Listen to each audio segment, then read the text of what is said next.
So the project that I have coming up right now is the self-portrait project.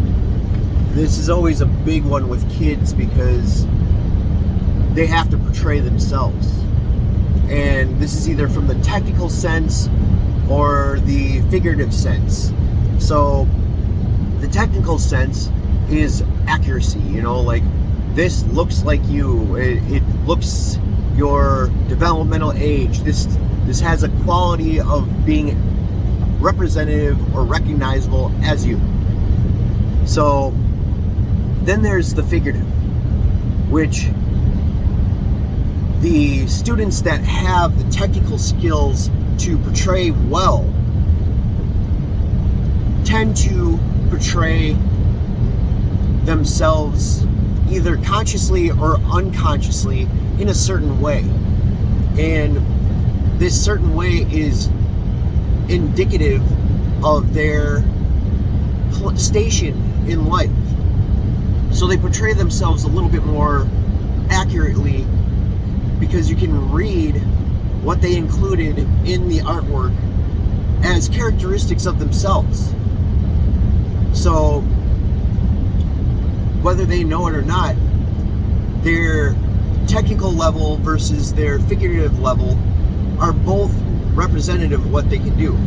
So if you see a picture, and let's say the kid drew it, and it looks like them. They got the hair color right, or the hair length right. They've got the right color eyes. They've got the nose, mouth, whatever. The body looks very rigid or straight or noodle armed or something like that. So this is a testament that they have been unable to express or learn or develop this sense. And typically that's kids that follow rules really well, or have people dictating a lot in their life. Like, their choices are small, so they're still working on these basics, these fundamentals, really. And so this doesn't say that they're at a lower level cognitively, but expressively, or the what's going on in their life, essentially. So the kids that are more developed in their fundamentals are now more expressive through other means, because they've been able to think about these they've been able to dwell. They unpackage this about themselves, so they show themselves in a certain manner, and it's how they want to be portrayed. It's projection, and it says something about what they want to be seen, or they think that they're seen as. So it becomes very telling about what the person is at that developmental level. And art does this amazing ability because there's so much to it. You've got the physical aspects, which are the can I move my arm in the correct directions to make these lines, make these marks. So there's this developmental. So that's the physical. Can I just make the movements? And then there's the mental, which is like, okay, do I have all these check marks? Do I do step 1, step 2, step 3 well enough that it's representative of what I'm trying to represent? So you've got the physical, the mental, the emotional. Okay, how do I feel about this? What are things that I like, don't like, and I start including those things. I don't like drawing my eyes, so I cover them up some way, or I like drawing this part of me, so I do this. So it's revealing of like what mental levels or emotional levels do I like this enough to put it in here, or don't I like that? Insecurities and securities. So that's the emotional. So we've got the physical, mental, emotional. The social is how it's seen by others. Like, is this reflective of what I'm capable of socially. So does this understand? I know that this understanding is there, or this isn't. Does this look okay? I think it looks okay. Now I need validation. Okay, I know that other people will think this is good, so I want to include that. So there's always this level of validation, or like or dislike. So physical, mental, social, emotional, and the spiritual. Like, is this an accurate portrayal of me? Of like, you're casting this projection of yourself or your skills onto the paper. So you're found, or you're finding this station where you think you belong in existence.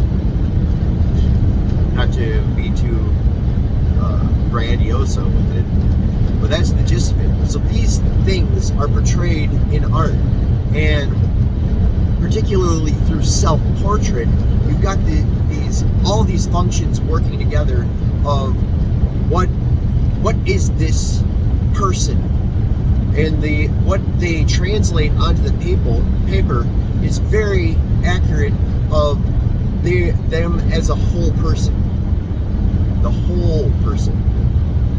So these become landmarks, or cross sections, or checkpoints in their life. This is what I look like, or this is what I understand, or this was what I am in this given moment. Now they might develop more, and they might improve their skills, or they might improve their mentality, blah blah blah. And the next time they do it, because they're learning something has changed since the last time that I did this. And it might be directly art related, or it might be some other faculty or faction of life. And this all becomes confessions if you know how to read them. So it is the job of the art educator, myself, to understand what these mean and make these associations. But to do that, you need to know the person well enough that you see those connections. You're like, oh, that's what that means. This is what this action means. Like, you talk about kids with behavioral emotional problems in their lives, and they act out of accordance to the standard of behavior in either classroom or society. So that action becomes a question. Why did they act this way? Why did they scream at me? Why did they sleep through class? Whatever, these indicators of something's amiss. So it becomes the question, or the search. What is this? Like being an investigation, a detective of what are all these pieces equal an answer to the puzzle. You assemble them all together, you get to see the whole picture. So sometimes you got to guess what the picture is, or what the clues are alluding to. And being a good enough teacher to understand those things, and then relate them to what does this picture say about the student. And some of these things are good. Like, you're doing a great job on this. This says this about your life. And these are the bad things. And being honest, getting into those hard truths are really rough, because people don't want to hear the bad. Or they can't deal with the bad, or they've been ignoring the bad. They've been shutting this off. So they don't want to deal with it. So hearing these things is difficult, and it hurts at times, or it saddens. It brings you to light of these things in your life. So the question is this okay?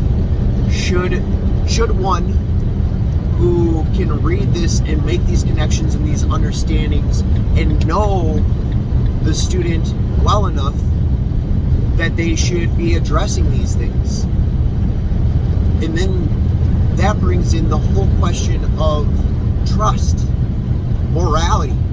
Do I trust this person to not misuse these thoughts, these assumptions, these clues and make these assertions because it might upset? Or should I tell you about these things? Do I have the moral compass that my pure intention for telling you these things is nothing but the best? No ulterior motives. I get no gain out of this. In fact, probably you'll be pissed at me, or you'll be angry at me because I did address these things. But the thing is, that's the station, in my estimate, of a good teacher, is to be trustworthy to the point of I can say things that are hurtful or uneasy with the intent to help you improve your life and nothing else. So I'm doing this self-portrait project with my kids, and this is what I think about. This is what I wonder. And I don't trust society enough, or how this could be misinterpreted. The misinterpretation is something that I struggle with. Don't misinterpret these actions as negative, because wholeheartedly I want nothing but the best and the happiest, successful direction of life. I want nothing but the best. But does everybody else know that? Yeah. So this is what I'm going to propose. I got to ask the kids, because I don't really trust anybody else. And if the kids say yes, that means I'm trusting that they are aware of everything that I just stated. You know that I'm doing this for the best of you, right? So you're not going to paint what I did or put the context of this exercise in a light that would be negative to you, me, or anything that this exercise entails.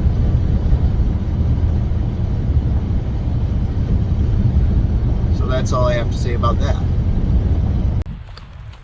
Do more, do better.